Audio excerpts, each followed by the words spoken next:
વિદ્યાર્થી મિત્રો, આજે આપણે વાત કરવાની છે મહિલા સશક્તિકરણ. આપણે જોઈ રહ્યા છીએ કે વિકસિત દેશ હોય કે વિકાસશીલ દેશ હોય, તેની અંદર અત્યારે જેન્ડર રેશિયો એટલે કે સ્ત્રી પુરુષની જે તુલના થાય છે સંખ્યાઓની, તે એક જ ખૂબ જ નજીક આવી રહી છે. કારણ કે છેલ્લા થોડા વર્ષોની અંદર એજ્યુકેશન ઉપર, સાક્ષરતા ઉપર ખૂબ જ મોટો ભાર આપવામાં આવ્યો છે. અને સાક્ષર એજ્યુકેટેડ લોકો છે એ જે પહેલાં જૂનવાણી પ્રથાઓ હતી, કુરિવાજો હતા, બાળકીને દૂધ પીતી કરવાના, માના ગર્ભની અંદર બાળકની અંદર દીકરી છે કે દીકરો તે જ ચકાસવું, તો આ બધા ઉપર સખત કાયદો લઈ આવી અને મહિલાઓને પણ આ પૃથ્વી ઉપર જન્મ આપવા માટે સરકાર દ્વારા પ્રયત્ન કરવામાં આવે છે. અને જો કોઈ એવી રીતે ગેરકાનૂની પ્રવૃત્તિ કરે, એટલે કે બાળકીનું ગર્ભરક્ષણ કરાવે, તો એના ઉપર સજા અને જેલની સજા અને દંડ બંને જોગવાઈ કરવામાં આવી છે. જેથી કરીને આપણે કહી શકીએ કે અત્યારે મહિલાઓની સંખ્યામાં સતત દિવસને દિવસે વધારો જોવા મળી રહ્યો છે. તો મહિલાને સશક્તિકરણ એટલે કે મહિલાને વધુ મજબૂત બનાવવા માટે, સ્ટ્રોંગ બનાવવા માટે સ્ત્રીઓ સમગ્ર વિકાસની પ્રક્રિયાનું કેન્દ્ર બિંદુ છે, તે પણ આપણે જોઈ શકીએ છીએ. કોઈ પણ વિકાસ છે એની અંદર સ્ત્રી વગર કોઈ પણ પુરુષ છે એ આગળ પોતાનું વિકાસની કાર્ય ગતિમાન કરી શકતો નથી. તો મહિલાઓ જેટલી સશક્ત હશે, શક્તિમાન હશે, એટલું જ એ પોતાના ફેમિલી, પરિવાર અને દેશની અંદર સારું એવું યોગદાન આપી શકશે. એટલે જ આજે જોઈએ છીએ કે મહિલા સશક્તિકરણ અને મહિલાઓને સાક્ષર બનાવવા માટે સરકાર દ્વારા ઘણા બધા પ્રયત્ન કરવામાં આવ્યા છે.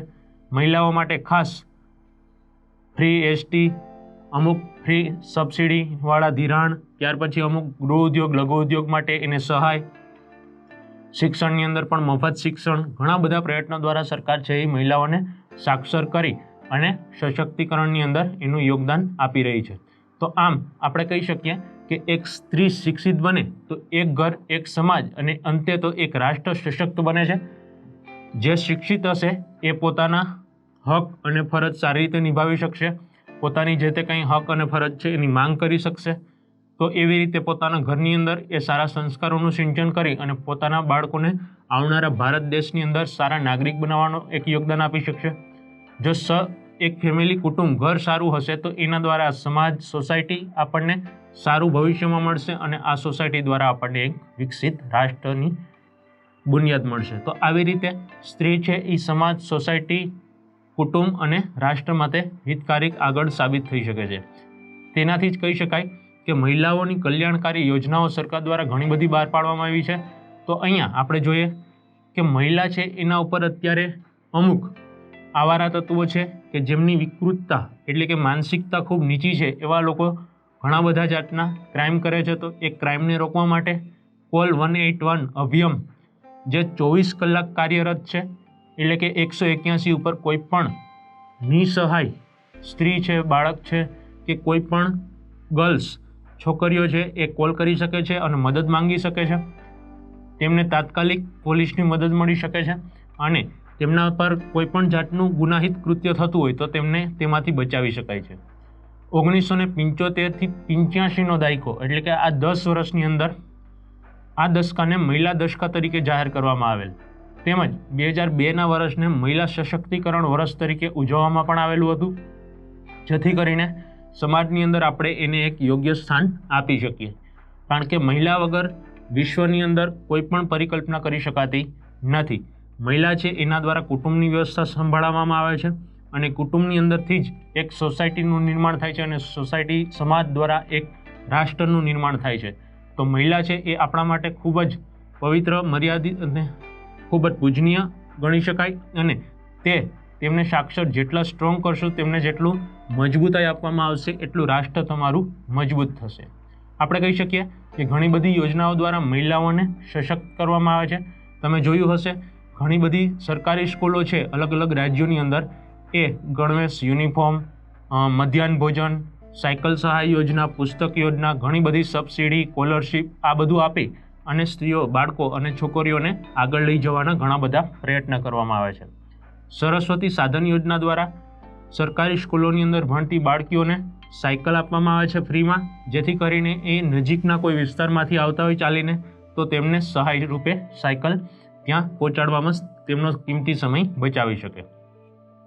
ત્યાર પછી જો વાત કરવામાં આવે તો આપણે જોઈએ છીએ કે એસટી બસમાં પણ વિદ્યાર્થીઓ છે એને પાસ કાઢી આપવામાં આવે છે સાવ નજીવી એવી ફીમાં, અથવા તો ઘણા બધા જે ગર્લ્સ છે એમના માટે, સ્ત્રીઓ માટે બસમાં ફ્રી મુસાફરી વિદ્યાર્થીઓને બહાર ગામ જતા હોય તો આપવામાં આવે છે.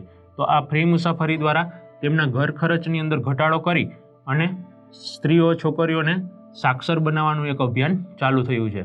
આપણે કહી શકીએ કે આ જે અત્યારે સિસ્ટમ ચાલુ થઈ છે 181, એના દ્વારા ઘણી બધી મહિલાઓને મદદ મળી છે અને તેમને આપણે ઘરેલું હિંસામાંથી બચાવી શક્યા છીએ. અત્યારે નવા યુગની અંદર 21મી સદીની અંદર ટેકનોલોજીના યુગની અંદર તમે જોશો તો સરકારી નોકરીઓની અંદર પણ 33% અનામત ગર્લ્સ માટે રાખવામાં આવ્યું છે, છોકરીઓ માટે રાખવામાં આવ્યું છે, જેથી કરીને એને પણ એક સમાજની અંદર યોગ્ય સ્થાન આપી શકાય.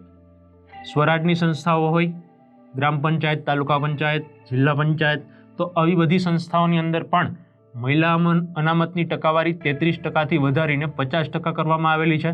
એટલે કે હવે સ્વરાજની અંદર પણ, સ્વરાજ સંસ્થાઓની અંદર, ગ્રામ પંચાયત, તાલુકા પંચાયત, ત્યાં પણ તમને મહિલાઓનું પ્રભુત્વ જોવા મળશે.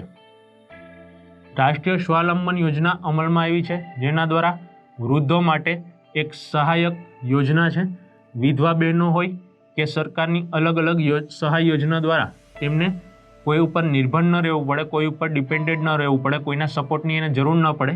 એટલે સરકાર છે એ જ આગળ ચાલી છે અને ખુદ તેમની મદદ કરવા માટે નિરાધાર વિધવા મહિલાઓને ઓશિયાળું જીવન જીવવા લાચાર ન બને તે માટે તેમને આર્થિક સહાય દર મહિને કરવામાં આવે છે, જેથી કરીને એ એના ઘરનું ગુજરાન સારી રીતે ચલાવી શકે.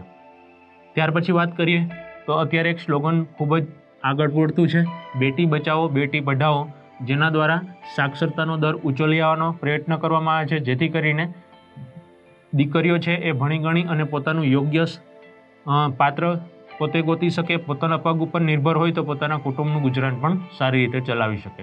આમ આપણે કહી શકીએ કે અત્યારના યુગની અંદર બંને દીકરા દીકરીઓ બંને માટે એજ્યુકેશન, ભણતર ખૂબ જ મહત્ત્વનું થઈ ગયું છે. આવનારા દિવસોની અંદર પણ એ આપણે હજી પ્રયત્ન કરીએ કે સાક્ષરતાના દરની અંદર ભારત દેશ છે એ અવ્વલ નંબર ઉપર આવે. ત્યાર પછી વાત કરીએ ઈ મમતા કાર્ડ. સરકારી સિવિલ હોસ્પિટલની અંદર કોઈ પણ ગર્ભવતી મહિલાઓ છે એને યોગ્ય પોષણક્ષમ આહાર મળી રહે તે માટે આ ઈ મમતા કાર્ડ આપવામાં આવે છે.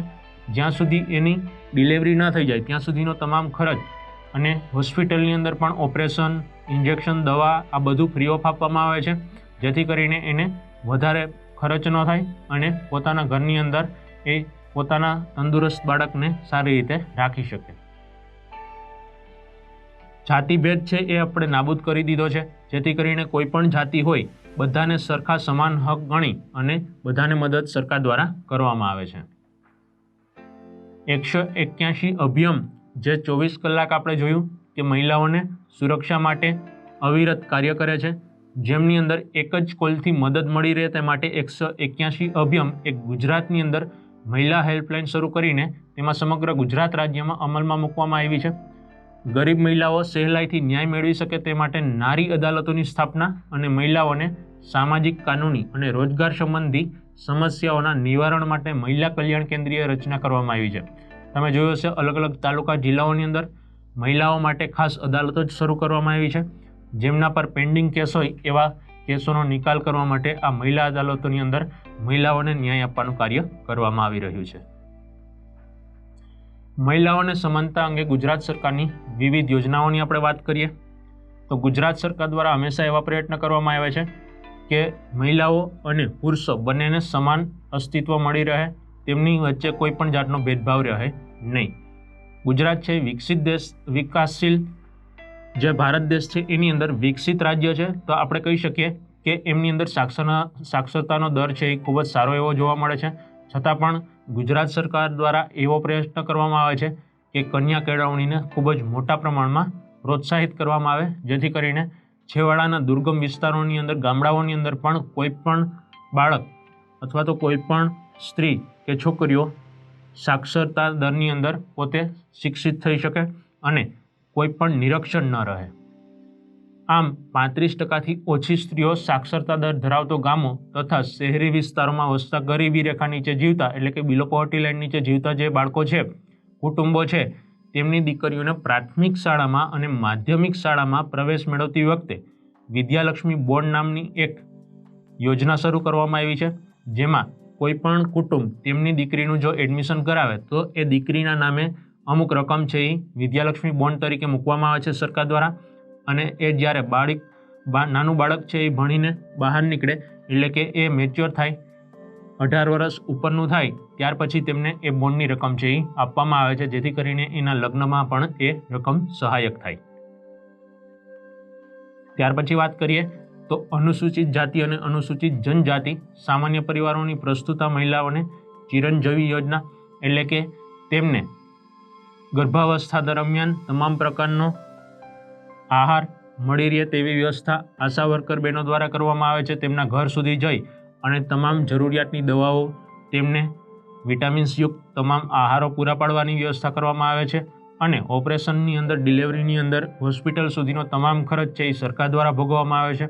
ડિલિવરી બાદ પણ તેમને ઘર સુધી પહોંચાડવાની જવાબદારી છે એ સરકારે પોતાના ઉપર લીધી છે, જેથી કરીને તંદુરસ્ત બાળક અને તંદુરસ્ત મા બંનેને યોગ્ય સારવાર આપી, યોગ્ય દવા અને યોગ્ય આહાર આપી અને એક આપણે આરોગ્યપ્રદ સેવાઓ પૂરી પાડી શકીએ.